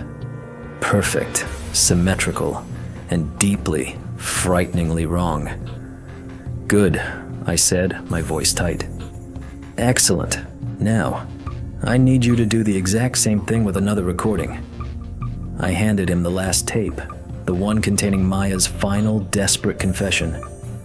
"Find the exact moment when the camera falls to the floor. There are only a few usable frames there, right before the lens is obscured. I need the best possible image of the symbol they drew in chalk on the warehouse floor. Rick, intrigued now, got back to work. This was a much more difficult task. The image was blurry, distorted by the camera's motion as it fell. But Rick was a true professional. After several long minutes of painstaking work, he managed to isolate and enhance a single, usable frame. He put the second image up on the screen. It was the same symbol, drawn in rough white chalk, not as sharp or as perfect as the original, but still, it was the same. "Compare them," I commanded, my voice barely a whisper. Rick brought up a new window and placed both images side by side. On the left, the perfect, glossy black symbol from the Forgotten Pavilion. On the right, its crude, hand-drawn chalk copy from the warehouse floor. "They're identical, Frank," Rick said, looking up at me. "I mean, allowing for the different materials and the hand-drawn nature of the second one, the crew copied it with incredible accuracy. The proportions, the angles, the curvature of the spirals, it all matches with a 99.9% degree of accuracy. They were damn good draftsmen." I let out a long, slow breath of disappointment. It was another dead end. I had been wrong. There was no hidden clue here, no final revelation. "Thanks, Rick," I said, my voice flat with defeat. "That's all. You can go." Rick, sensing my disappointment, began to quietly pack up his equipment. I remained seated, just staring at the two nearly identical symbols on the screen, a testament to a mad, pointless obsession. And then my gaze, my tired, overworked eyes, caught on something. A thought, a question, so subtle and faint it was like a whisper on the edge of hearing, flickered at the periphery of my consciousness. "Wait," I said, my voice sharp. "Don't go yet."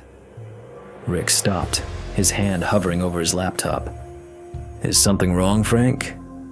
"That first tape," I said, pointing a trembling finger at the VCR. "The one from the pavilion. You said Maya filmed the symbol for several hours. I need you to go through that entire recording, all the way to the very end. I want to see an image of the symbol from the very end of their shoot that day. The last clear, in-focus shot they took before they packed up and left." Rick, with a shrug, sat back down at his computer. He fast-forwarded the tape, the images blurring past on the screen. "Here," he said, stopping the playback. "The last few seconds of the tape, they were filming it in close-up again, probably for B-roll." He worked his magic again, and he put a third image up on the screen. And my heart didn't just stop. It felt like it had been instantly frozen solid in my chest. "Rick," I whispered, my voice a dry, cracking sound. "Put that new frame right next to the first one, the one that was shot when they first walked into that room." Rick, his own eyes wide with a dawning curiosity, complied. Now, there were 3 images displayed in a row on the screen. The first, the symbol at the moment of its discovery. The second, its faithful chalk copy from the warehouse floor. And the third, the very same symbol shot in the very same place on the very same day, but several hours later. The first and second images were, for all intents and purposes, identical. But the third one was different. At first glance, it appeared to be the same intricate geometric pattern. But if you looked closely, if you really, truly looked, some of the lines were fractionally thinner. Some of the angles were infinitesimally sharper. One of the primary spirals, the one in the upper left quadrant, now had 8 complete turns, not 7. And several of the smaller, more intricate, filigree-like details that were present on the first image had vanished, and in their place, new, even more complex patterns had appeared. The changes were subtle, almost unnoticeable. Anyone else, any other agent would have dismissed it as a trick of the light, a change in the camera angle, a subtle flaw in the digital tape. But I knew. In my gut, in my soul, I knew. I knew that what I was looking at was not an illusion. "Oh my God," Rick whispered, his face pale as he leaned closer to the screen, his brain finally catching up to what his eyes were seeing. It changed. "Yes," I breathed out, the single word feeling like a final, terrible judgment. It changed. And in that single shattering moment, the entire horrifying picture snapped into perfect crystalline focus in my mind. The awful, chilling, and monstrously simple truth. The crew hadn't just copied the blueprint. They had copied the wrong version of the blueprint. They had arrived at the pavilion.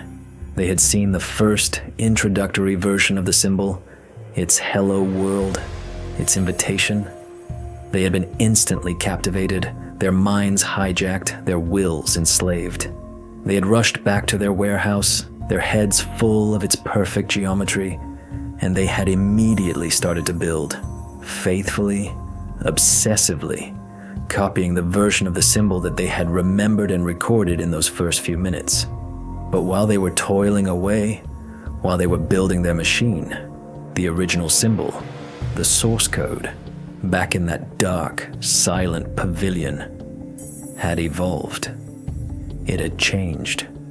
It had upgraded itself to the next stage of its own horrifying life cycle.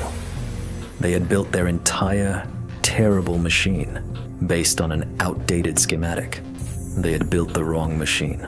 And when they finally, triumphantly, turned it on, what had happened? Had it created the wrong kind of door? Had it sent them to the wrong, unintended destination in some alien hellscape? Or even worse, had it attracted the wrong kind of attention? I felt a wave of pure, ice-cold sweat break out on my skin. We'd been studying the wrong thing all this time. We'd been painstakingly disassembling a prototype, an obsolete, failed model.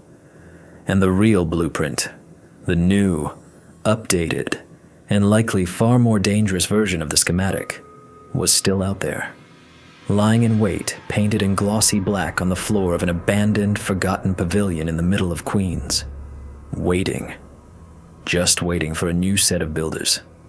And this new version, I feared, was probably much, much more complex, and much, much more dangerous.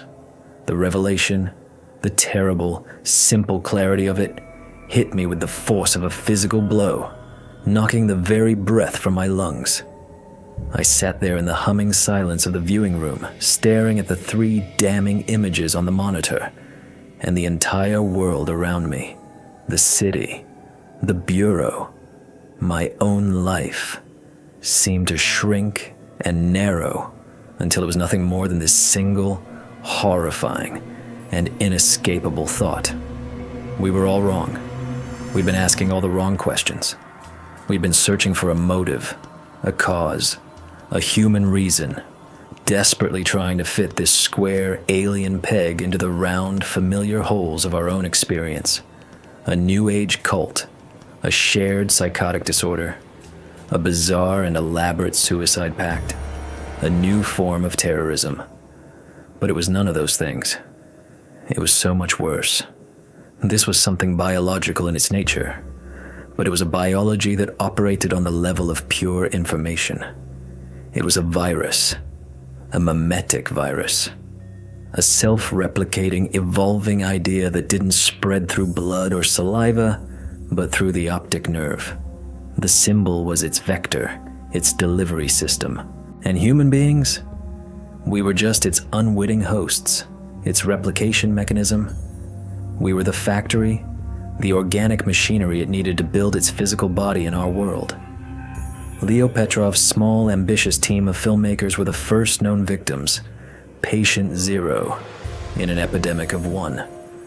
They had stumbled upon a dormant, inactive spore, and their attention, their focused concentration, their uniquely human creative energy, all of it had acted as the catalyst. They had awakened it. They had watered it with their minds, and it had begun its terrible, silent, and relentless life cycle. Stage 1. Infection. Present a simple, elegant, and captivating form. A geometric puzzle so beautiful and complex that it hooks the host's consciousness, burrowing deep into the subconscious mind. Stage 2. Incubation. Compel the infected host to reproduce this form, to build its physical cocoon, to gather the necessary materials and assemble them according to the provided instructions. Leo's team had faithfully, perfectly copied the first stage of the blueprint. They had built the Collector, version 1.0. But while they were building, while they were toiling away in their warehouse, the virus, the source code, had mutated. The symbol in the pavilion had quietly, secretly changed. It had evolved into its second, more complex stage. What was supposed to happen next in this horrifying cycle? I could see it all with a terrible clarity. The team was probably supposed to return to the pavilion to check their work against the source, and they would have seen the updated, evolved blueprint. And they would have immediately begun the modernization of their device. They would have started to alter it, to add new components, to reroute the wiring, to make it more complex, more powerful, over and over again. Each new iteration, each new upgrade would have made the machine more and more sophisticated, more and more perfect, until what? Until it reached its final, intended form. And then, and only then, the hatching would occur. But they never went back. They were so completely consumed by the act of building, so lost in their fanatical labor, that they never thought to go back and check the source. They turned on their flawed, incomplete, incorrect machine. And something went wrong. Something had gone catastrophically, apocalyptically wrong. I could picture it so vividly it was as if I were there. The three of them, standing around their terrible creation, their faces alight with a mixture of fear and ecstatic triumph. They throw the switch. They are waiting for their ascension, their evolution, the glorious new age that Leo had promised them. But instead, their machine, their beautiful machine, assembled with such love and care from an outdated blueprint, emits the wrong signal. It sends a distorted, corrupted, and nonsensical message into whatever dimension, whatever reality it was designed to contact. It dials the wrong number. And on the other end of that cosmic line, it's not the one they were expecting who answers. It's not the divine, benevolent architect of the symbol. It's something else. Something else that just happened to be listening on that frequency. Something that heard this crooked, garbled, and deeply incorrect call, and it came to see what all the noise was about. Something that, perhaps, feeds on the messy, spectacular energy of failed dimensional experiments like this one. I shot up from my chair, a surge of pure, cold adrenaline flooding my system. "Rick, turn everything off," I commanded, my voice a low, urgent growl. "Shut it all down. Gather all the materials related to this case. Every tape, every report from Quantico, every single photograph. I want you to put it all into a single sealed evidence box and mark it for deep storage. And this box is not to leave this room. Understood?" "Frank, what the hell is going on?" Rick asked, his face pale, his eyes wide with a mixture of fear and confusion. "What's going on, Rick? Is that we've stumbled upon a hornet's nest that someone before us already threw a rock at," I said, my mind racing, calculating, planning. And now, the hornets might be on their way. My brain was working with a speed and clarity I hadn't felt in years. What was the protocol here? What was I supposed to do? Report my findings to Perryman? He would never believe me. He would listen to my insane, rambling story, and he would decide, not without reason, that I had finally, spectacularly, lost my mind He would form a committee. The committee would launch a formal investigation. They would send a team of agents, of scientists, of shrinks to that pavilion in Queens. They would see the updated, evolved symbol. And someone on that team, some bright, curious, and geometrically inclined individual, would inevitably become susceptible. And the whole damned cycle would begin all over again. But this time, it would follow the correct path. This time, they would build the right machine. And they would succeed where Leo's team had failed. I could not, I would not let that happen. This information, this mimetic weapon, could not be allowed to spread. It had to be contained. It had to be buried. Forever. I made a decision in that moment. It was the hardest, the most profound, and the most illegal decision of my entire 32-year career. I was about to commit a felony. I was about to obstruct justice and destroy federal evidence. I was about to save the world by breaking every rule I had sworn to uphold. I looked at Rick, my expression hard and unyielding. You saw nothing here today. You were just helping me analyze some old corrupted videotapes related to a boring insurance fraud case. That's all. Do you understand me? Rick, to his credit, was scared, but he was also a smart kid.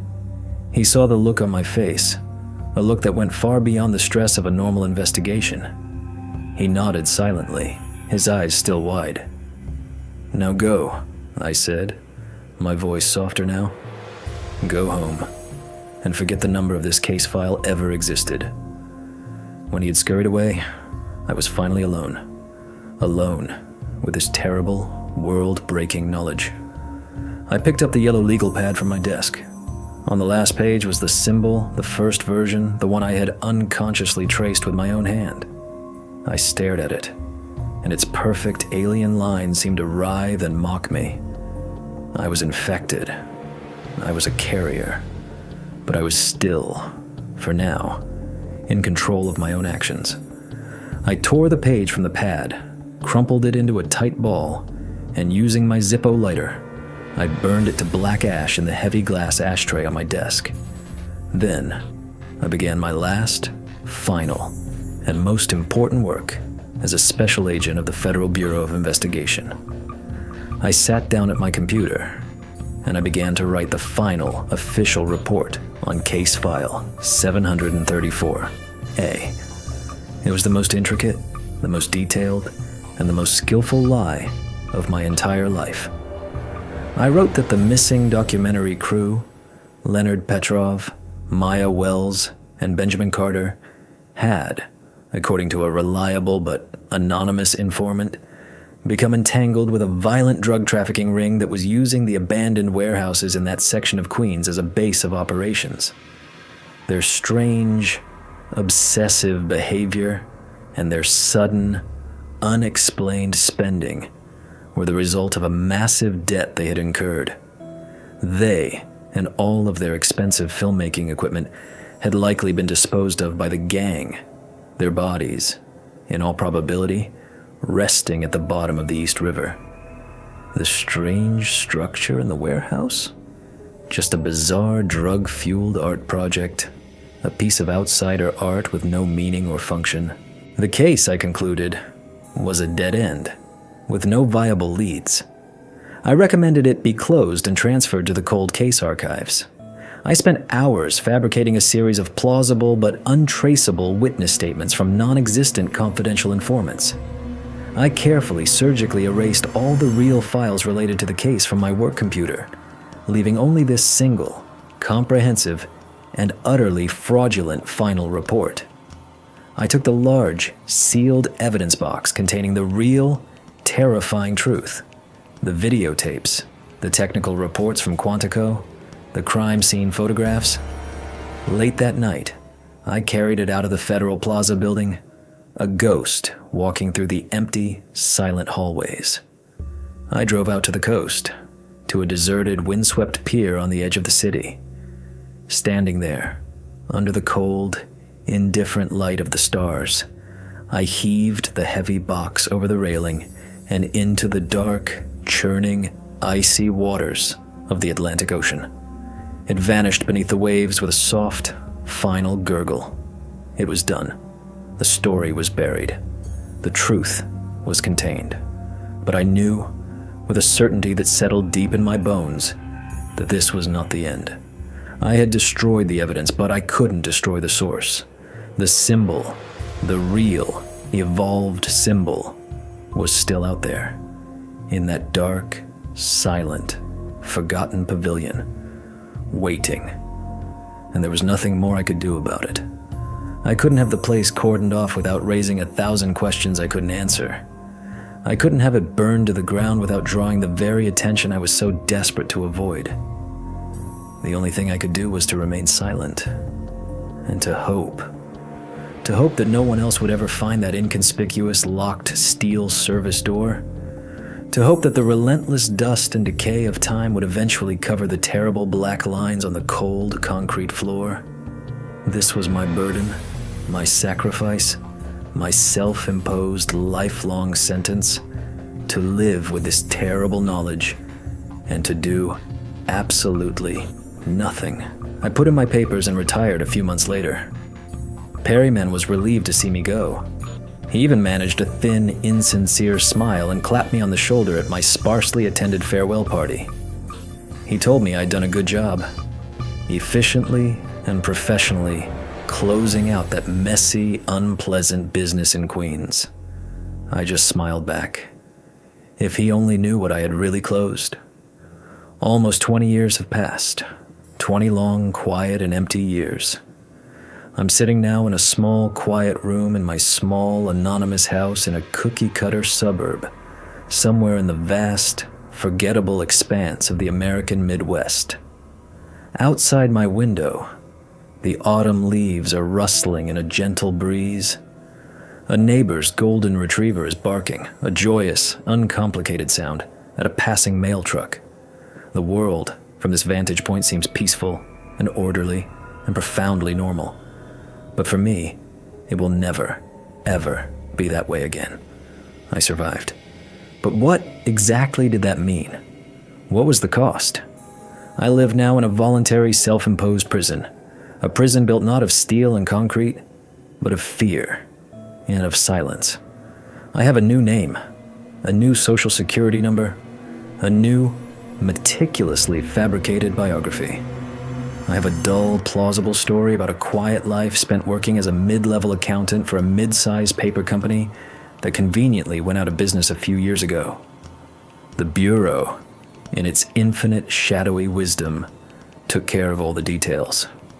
Shortly after my official retirement, I was called in for one last, unofficial debriefing. It wasn't in an office. It was in a quiet, anonymous hotel room near the airport. Just me and two men in identical, ill-fitting gray suits. They had no faces, no names. They were just the agency. They never asked me any direct questions. They never once mentioned Queens, or a missing film crew, or a strange, impossible machine. They just talked, in calm, measured, and deeply menacing tones, about the critical importance of information hygiene. They spoke of non-standard mimetic threats to national security, and of the chilling concept that some knowledge, some pure information, can be more dangerous, more destabilizing than any nuclear weapon.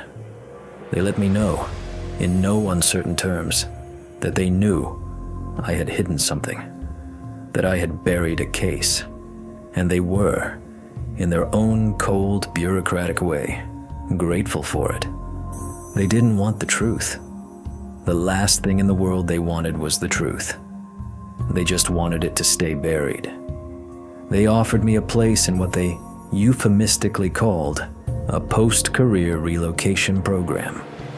It was the witness protection program, but for a witness with nothing to testify to, for a man who had seen something that could never be brought into a courtroom. It was a program of forgetting. I accepted without hesitation. It was the only way out. I lost everything that had once defined me. My career, my name, my friends, my history. I became a ghost in my own life. Paranoia became my constant, unwelcome companion. I avoid large cities. I can't watch movies or read books about conspiracies or aliens or government secrets. They feel too much like documentaries. I feel a jolt of pure, cold panic every time I see a news report about some strange new piece of outsider art or some eccentric, obsessive artist. I look for its traces, its echo, everywhere. In the geometric patterns of a tiled floor, in the complex, web-like cracks on a plaster ceiling, in the tangled, chaotic mess of wires on a telephone pole. Sometimes when I am very, very tired, when my guard is down, I think I see it.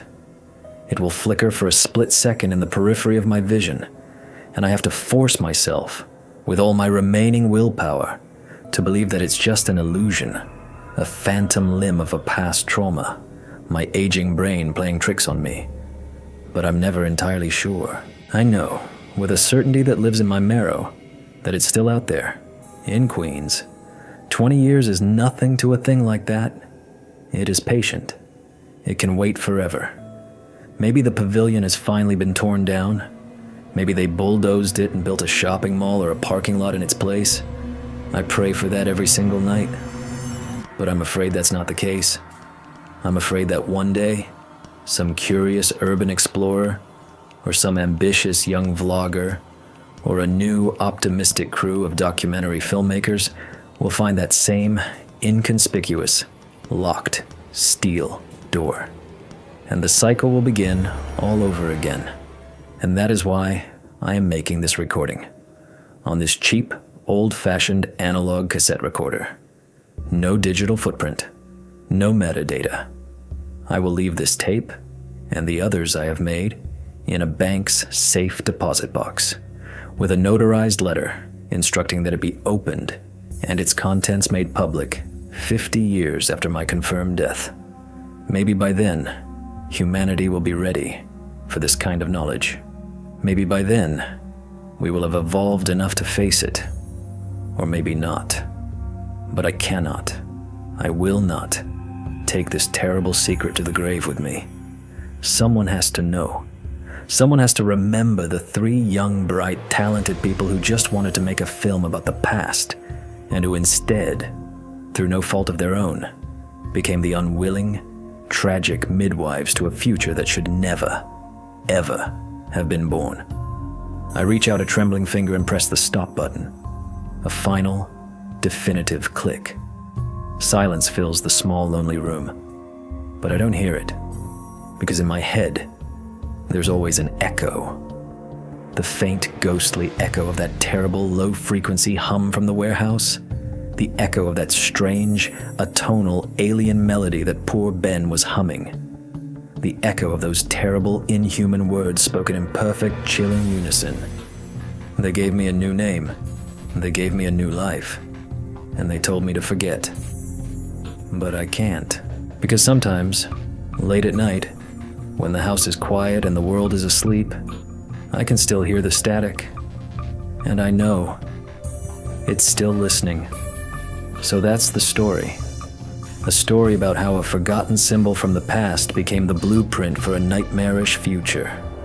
A story that proves the most dangerous blueprints aren't kept in secret safes, but are hidden in plain sight, waiting for someone who can read them. Officially, Case File 734A never existed. But now you know the truth.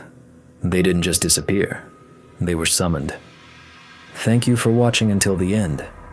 If this story made you think or look over your shoulder, support the channel with a like and subscribe. And be sure to share your thoughts in the comments below.